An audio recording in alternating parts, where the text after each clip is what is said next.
Hello friends, આજે આપણે બનાવીશું ગુજરાતી દાળ ઢોકળી. દાળ ઢોકળી બનાવવા માટે મેં અહીંયા 2 કપ દાળ લઈ લીધી છે.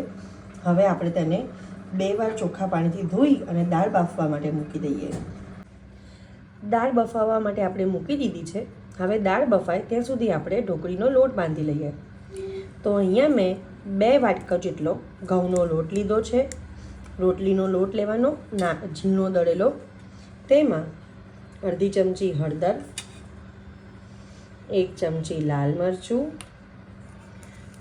થોડોક અજમો, થોડુંક જીરું,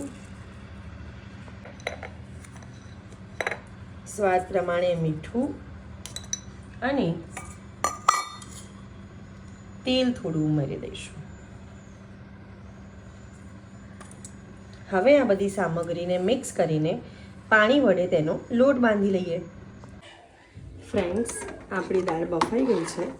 હવે આપણે તેમાં મસાલા એડ કરી દઈશું.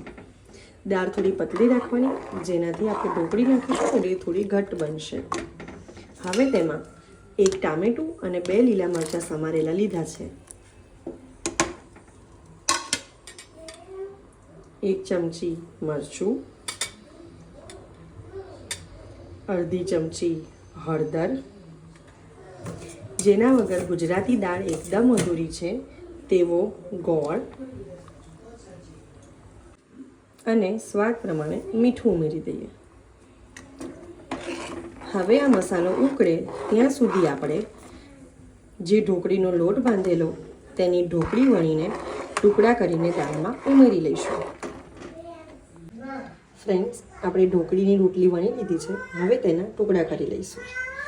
રોટલી બહુ પતલી કે બહુ જાડી રાખવાની નહીં, મીડિયમ રાખવાની, જેનાથી તે જલ્દી ચડી શકે.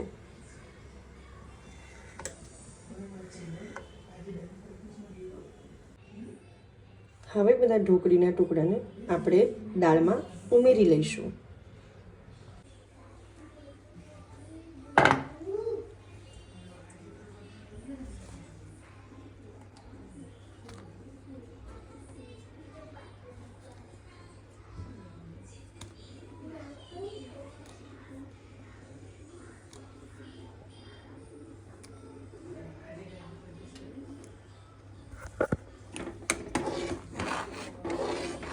ઢોકળી ઉમેરીને એને 5 થી 10 મિનિટ ચડવા દઈશું. પછી ચેક કરીશું ઢોકળી ચડી ગઈ છે કે નહીં.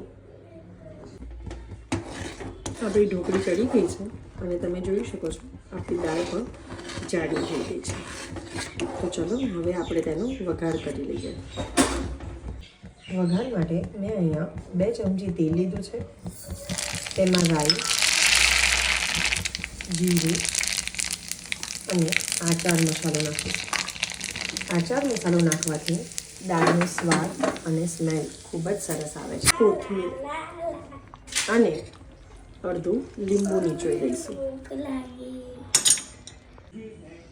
ફ્રેન્ડ્સ, તૈયાર છે આપણી ગુજરાતી ખાટી મીઠી દાળ ઢોકળી.